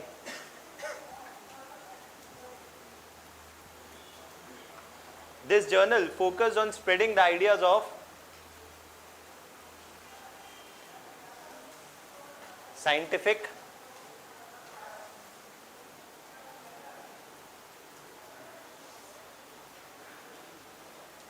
This journal focused on spreading the ideas of scientific inquiry. That is what is there. Tehzeebul Akhlaq. Okay. Now, these are some of the things that was started by Sayyid Ahmad Khan. The Mohammedan Anglo-Oriental College that he established, eventually it was established by him in 1878. They were looking for more funds. and land, and wanted that it must be expanded to the status of a university, which did not happen very easily. It took another almost 40 years, that it is only 1920, 1921 that Mohammedan Anglo-Oriental College is elevated to the level of what later becomes the Aligarh Muslim University. So, and Sayyid Ahmad Khan was obviously not alive by the time it became the Aligarh Muslim University, but he had laid the foundation of what eventually became, and he made the initial efforts. That is why Sayyid Ahmad Khan is held in higher regard. But ek cheez aur, Sayyid Ahmad Khan argued that religion is not immutable, and he wrote a 12-volume interpretation of the Quran. He wrote a 12-volume interpretation of the Quran. Okay, this is just something that you must know. Okay, that he wrote a 12-volume interpretation of the Quran, and he made a very important statement that, and this is just for interest point of view, he made a very important statement that the Quran is not immutable. That he is arguing that even the Quran can be reformed. ऐसा जो लोग बोलते हैं उनका क्या होता है? Fatwa, right? And he made such statements because of which Sayyid Ahmad Khan did not enjoy too much popularity. Aligarh is close to Bareilly, and Bareilly etc. is the home of the Barelvi school of thought. The Barelvi school of thought is a conservative school of Islam. They did not view Sayyid Ahmad Khan with much kindness, who was talking about Western education, etc., scientific reasoning, inquiry. And Sayyid Ahmad Khan made the statement that the Quran is immutable. This saw a fatwa being issued against him, not by any local imam, etc., but directly by the Imam of Makkah. भाई Saudi Arabia से बिल्कुल फतवा आया सैयद अहमद खान के लिए, and that is why Sayyid Ahmad Khan was not a very popular individual while he was alive. He died a very lonely figure. Okay, so many who even pledge their loyalty to Sayyid Ahmad Khan today do not realize that he was operating in circumstances where arguing for social reform is never a very easy task. Okay, because every society, especially Indian society, is very touchy.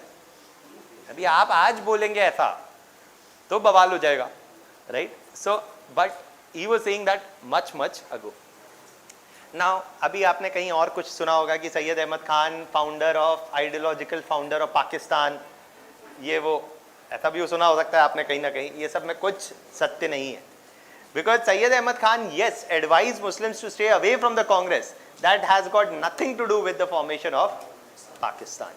There is no single speech or writing of Sayyid Ahmad Khan where he talks about the need for forming a separate political state for Muslims, which has got nothing to do with it.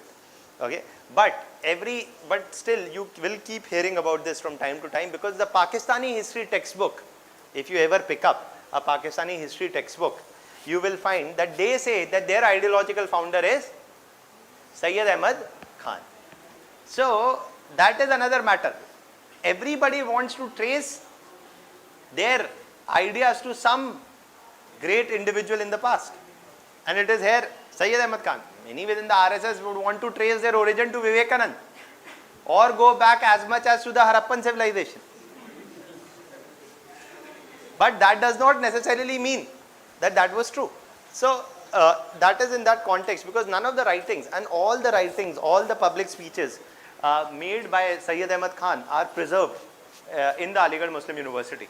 So in that context, there is no question of if and but. We can only read the minds of those who have died long ago by their writings and their speeches, not by anything else. So if that is the barometer, then there is nothing to say that what Sayyid Ahmad Khan had anything to do with the formation of either Pakistan or something close to that. Any doubts? Anything you want to ask on this? Did he support two-nation theory? वही मैं बोल रहा हूँ, no two-nation theory, no Pakistan, nothing. There is no such discussion in the 1870s, 80s and 90s till Sayyid Ahmad Khan was alive. That is why communism and partition, two-nation theory, all of that comes much later, during the 1930s onwards. Okay, that is there. Anything else?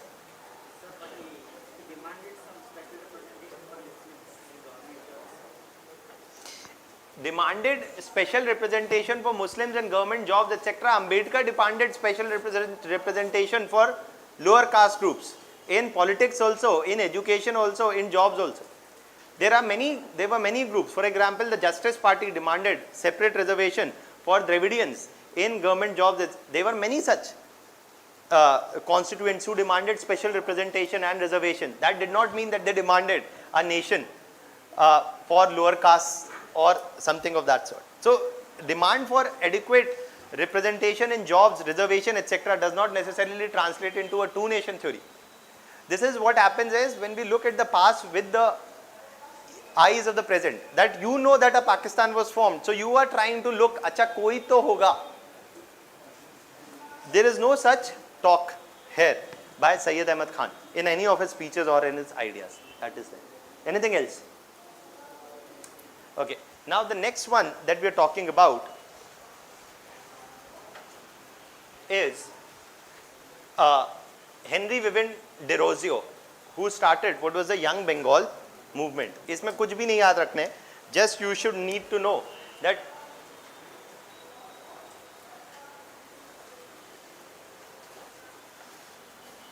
this is largely factual, but you have to remember it, that he started the Young Bengal movement in the 1830s. See, Syed Ahmad Khan is operating when? During the 1870s, 80s and 90s. Okay. This is also one of the movement which was happening in the 1830s. And the Young Bengal movement is something which is started by Henry Viven Derozio. He was a university professor in where?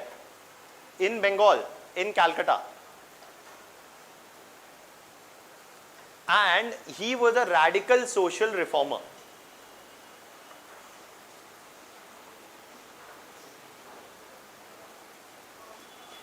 Because he argued for, he was a radical social reformer because he argued for women or, he argued for widow remarriage. He argued to support abolition of caste system, and he supported intercaste marriages, intercaste dining, etc. because he is supporting abolition of caste system. He is arguing almost the same things like the Brahmo Samaj, but going a step ahead to argue for the abolition of caste system also. What do you think will happen? He is a university professor. What will happen? He will be thrown out of the university. Right. So that is what happens with Henry Viven Derozio. University professor की reach कहाँ तक होती है? To the students. So his reach is also limited to his students. He did not have any mass appeal, and the Young Bengal movement died before it was born. In the sense that he is thrown out of the university, तो अभी livelihood ही नहीं रहा, तो social reform कैसे आएगा? Right. So it did not have much of an impact. It was one of those organizations which were most radical and perhaps ahead of its times. Then, and that is what is being argued here. Is that point clear? There is nothing much to remember here. बस ये आपको बताना चाहिए who started the movement when it was there in Bengal and demanded more radical social reforms. The next one that we are more interested in focusing upon, देखिए आपको एक और चीज बताता हूँ. Now most of these organizations that we have seen till now, whether I'm telling you one or two more, then we'll come to this point. Now we have talked about Hindus, we have talked about Muslims. For the Parsis, an organization for social reform was established by Dada Bhai Naroji, who established the Rehnumai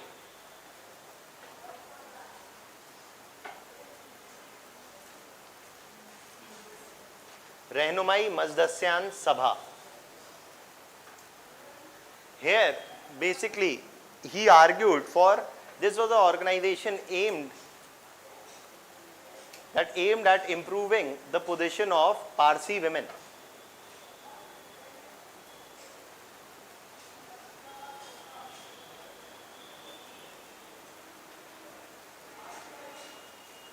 Aimed at improving the position of the Parsi women. It aimed at improving the position of the Parsi woman. Okay, and Dadabhai Naoroji's major contribution is not in social reforms. His major contribution is in terms of the economic analysis that we have discussed before. Okay, this was only an additional role, but that is not his major role. All organizations formed by Dadabhai Naoroji, okay, all organizations formed by Dadabhai Naoroji, newspapers started by him, all of that is very important. If we'll go forward later, we'll see Dadabhai Naoroji formed the East India Association, which was centered in London. So Dadabhai Naoroji associated all organizations, all issues that he picked up. ये आपको पता होना चाहिए. These are asked in the prelims examination very commonly. Okay, that is why you should know them. Now, one of the things when you look at Hindu social reforms organization or Muslim organizations or that of Parsis, what do you see? These are organizations predominantly led by upper caste. For example, Dadabhai Naoroji, for example, Sayyid Ahmad Khan was also an upper class individual. He had also received a considerable degree of Western education. He had also studied in London. Okay, so most of these social reformers that we have studied till now are whom? Men, and men of upper class who are Western educated. And who are their subjects? What the change that they are arguing for is predominantly about whom? Improving the position of lower caste, or improving the position of women, or improving the position of women within their communities, or caste, lower caste within their communities, etc. So the agents of social change are whom? Are the men who are coming from upper class Western educated sections. And who are the subjects of social change? Lower class, lower caste or women. Now, आपके mains examination में they had asked once a question, 2014. They had asked the question that do you think, or in your opinion, should organizations arguing for improvement of position of women be headed by men, or should men be allowed to head organizations arguing for improvement in position of women? ये paper 1 का, GS paper 1 का mains का question था. Okay, that should organizations arguing for improving the position of women must be headed by men? Discuss your views. So what do you think?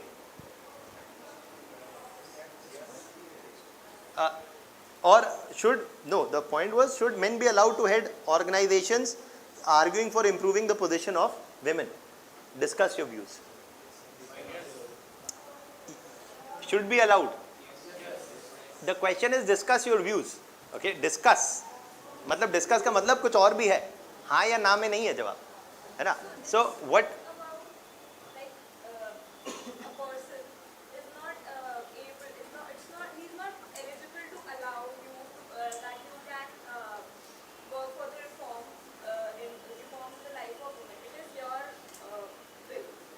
Okay, so let me just rephrase this.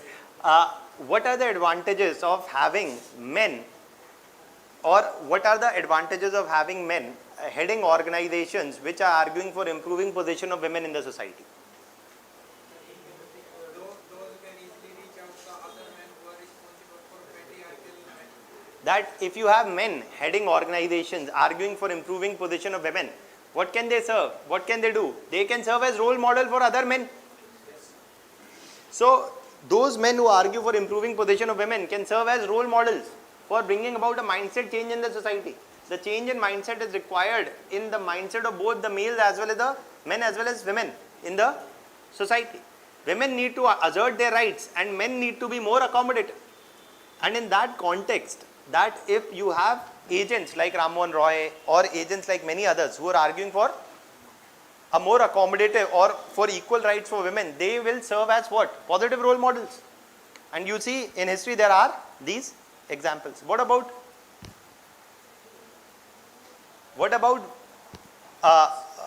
or what is the other or what is the flip side to it? Or what is the advantage of having women leading organizations arguing for improvement in position of women? Women may be more familiar, or women may be able to bring more insights into the discrimination faced by women, and that may bring also not just more insight, but they may also be in a position to bring more urgency to the table on issues faced by women. What else?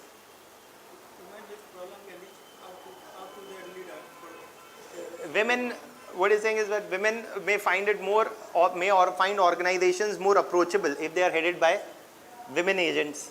What else?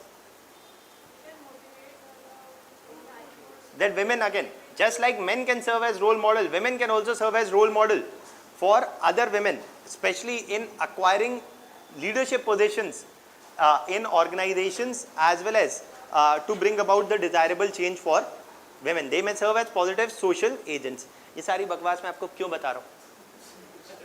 There is a question waiting to happen one day or the other, and that is about women reservation bill. That there must be reservation for women in the legislative process in the Lok Sabha and the Rajya Sabha. Her political party supports, but there are other debates. What are the issues and challenges? अब अपनी NCERT भी पढ़ेंगे ना. If you read your NCERT, the working of Indian Constitution वाली, उसमें भी लिखा है, उसमें एक लड़का और एक लड़की बने पूरी बुक में. See, NCERTs are very valuable source of reading, provided you know how to use them. Okay, so if you read the NCERT of the working of Indian Constitution, you will see that there is one guy and one girl. They keep asking questions on every page. है ना? वो हर page पे चुनमुन बने रहते हैं. They will keep asking those questions. There is also questions asked there about reservation for women. Okay, so what are the advantages, what are the concerns, etc. इस पे भी question आ सकता है. When you have more women parliamentarians, issues related to women may find more urgency and more mention. These women may serve as positive agents of social change, may bring more and may serve as role models. Also, this does not mean that men cannot argue for social change, for improving position of women, because historically you see a number of such organizations were headed by whom? Men in 19th century India. So there is no blanket solution, yes or no, but there are potential advantages of having both. So even though while we understand that men must also be allowed to head organizations for arguing for improving positions of women, what must also be realized is the value of having organizations arguing for improving position of women headed by women, because they bring more urgency, they serve as positive role models, and they may be able to build more pressure. That is what is also needed. This is exactly the same reasons why you need reservation for women where? In parliament. That you see that whether it is labor force participation of women today, it is one of the lowest in the world. India has a low labor force participation of women in the range of 24-25%. 23-24-25%, in that range, which has probably increased a bit here and there, but it has largely stayed in that range, which is one of the lowest in the world. Now, when you have more women parliamentarians, they are more likely to pick up issues. That conditions must be made facilitative for what? Women's participation in the labor force or their employment, because with education and employment, their bargaining position within the society and within families is set to improve. So all these issues may receive more focus if you have more women parliamentarians, and the democracy will get more representative or not. If you have women representation in parliament today is around 10 to 11%, whereas they constitute 50% of the population. So that is also going to get more representative. ये मैंने इसलिए बताया because the number of these things can be seen at the interface of history and social issues also. Is this point clear? So that is there. We'll stop here today. अभी next class में चालू करते हैं, because otherwise there will be more students waiting outside anyways, and I'm also very. So we have a class tomorrow also.